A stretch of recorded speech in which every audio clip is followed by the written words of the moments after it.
ওকে। Diabetes কিংবা অন্য কোনো কারণে যে আমাদের যে ক্রনিক কিডনি ডিজিজ হয়ে থাকে, কিডনির উপর যে প্রভাব পড়ে, কি ধরনের মেডিসিন ব্যবহার করা যেতে পারে যাতে কিডনি ডিজিজের প্রোগ্রেশনটাকে ডিক্লাইন করা যায় বা স্লো ডাউন করা যায়? আপনারা জানেন, ডায়াবেটিস হলে কিডনি ডিজিজ হওয়ার সম্ভাবনা থাকে, ব্লাড প্রেশার হলে কিডনি ডিজিজ হওয়ার সম্ভাবনা থাকে। তো এই কিডনি যে প্রবলেম হয়ে থাকে আমরা সেটি বিভিন্ন ব্লাড টেস্টের মাধ্যমে জানতে পারি, ইউরিনের টেস্টের মাধ্যমে জানতে পারি, এবং সেইভাবে বোঝা যায় যে কোন ধরনের মেডিসিনটা আপনাকে দেওয়া যেতে পারে যাতে কিডনি প্রোগ্রেশনটা ডিক্লাইন হয়। তো যাদের ডায়াবেটিস হয়েছে এবং যাতে ক্রনিক কিডনি ডিজিজটা যাতে না হয়ে থাকে কিংবা প্রোগ্রেশন যাতে আরো যাতে সিভিয়ার না হয়ে থাকে, তখন আমরা ইদানিং ফার্সিকে দিয়ে থাকি বা জার্ডিয়ান্স দিয়ে থাকি।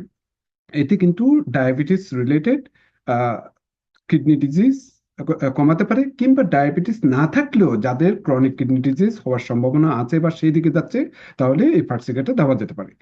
তো আবার আরেকটা মেডিসিন বের হয়েছে এখানে আমেরিকাতে, যেটি আমরা বলে থাকি ফাইন্ডিনান ক্যারেন্ডিয়া।